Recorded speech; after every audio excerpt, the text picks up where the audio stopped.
آج کا economics part 2 میں سیکنڈ ایئر کی کلاس میں آج کا ہمارا ٹاپک ہے سارک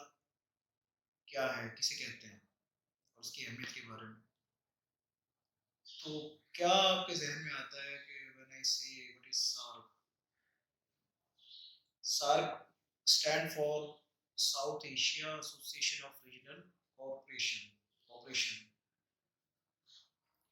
ابھی دیکھیں کہ بیسیکلی سارک کا قیام 1980 میں جو ہے وہ ہوا، جو بنگلہ دیش نے اپنی کوششوں سے اس کو جو ہے وہ اس کا قیام کے لیے اپنا جو ہے کوشش کی،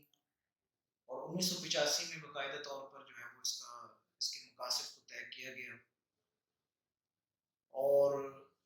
بیسیکلی اس میں جتنے بھی ممالک شامل تھے ان تمام کو ویٹو کی پاور دی گئی، اور ان میں جو ممالک شامل ہیں اس میں پاکستان، انڈیا، بنگلہ دیش، مالدیپ، نیپال اور بھوٹان شامل ہیں. اس معاہدے میں یہ کہا گیا کہ جو بھی ہمارے تنازعات تھے اس کو ہم اپنے چارٹر سے نکال دیں گے، اور ہم کیا کریں گے کہ ہم جو ہے وہ آپس میں باہمی تعاون کو بڑھائیں گے. پھر اگلا اجلاس 1986 میں ہوا، جس میں اسی طرح باہمی تعاون پر زور دینے کے لیے کوشش کی گئی، اور یہ طے کیا گیا کہ اس کا جو سیکریٹریٹ ہے وہ کھٹمنڈو میں قائم کیا جائے. ہر اجلاس پھر اس کے بعد 86 میں، پھر 88 میں، پھر 91 میں، پھر 98 میں، اس طریقے سے اس کے اجلاس مختلف ہوتے رہے. بے نظیر نے اپنے دور کے اندر 1988 میں راجیو گاندھی سے یہ طے کیا کہ ہم دفاعی معاملات کے اندر ایک دوسرے کے اوپر تنقید نہیں کریں گے، اور بیسیکلی اس میں یہ کہا گیا کہ ہم اپنے علاقائی، ثقافتی، تجارتی تعاون کو بھی بڑھائیں گے،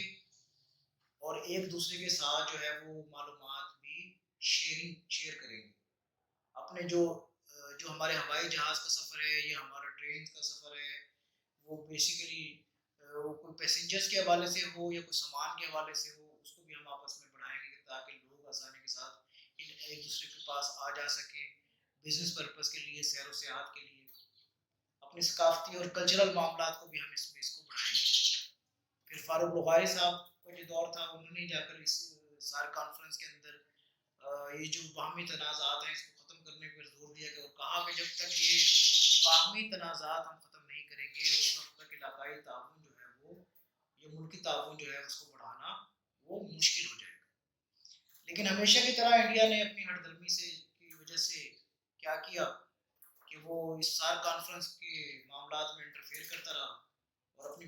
ویٹو پاور کو زیادہ سمجھتے ہوئے زیادہ یوز کرتا رہا، اور اس سارک کی ناکامی کی ایک بڑی وجہ بھی انڈیا ہے. وہ جہاں دیکھتا تھا کہ اس کے مفادات جو ہے وہ پیچھے ہو رہے ہیں، اور جو ہے دوسرے ممالک کے مفادات آگے ہو رہے ہیں، وہ کوئی نہ کوئی ایسی چیز ڈال کر اور وہ اس کو ناکام کرنے کی کوشش کرتا ہے. تو بیسیکلی یہ سارک جو بنائی گئی تھی وہ یہ ان ممالک کے درمیان باہمی تعاون کو فروغ دینے کے لیے، معلومات کو شیئر کرنے کے لیے، علاقہ اور اس کی ثقافت کو، کلچر کو، تجارت کو، باہمی ربط کو قائم کرنے کے لیے اور اس کو بڑھانے کے لیے قائم کی گئی تھی. سمجھ آ رہی ہے؟ تو یہ آج کے اس ٹاپک پر ہم نے دیکھا کہ سارک سے کیا مراد ہے اور کون کون سے ممالک ہیں جو اس سارک کے اندر شامل ہیں. کل انشاءاللہ ایک اور ٹاپک کے ساتھ ملاقات ہوگی.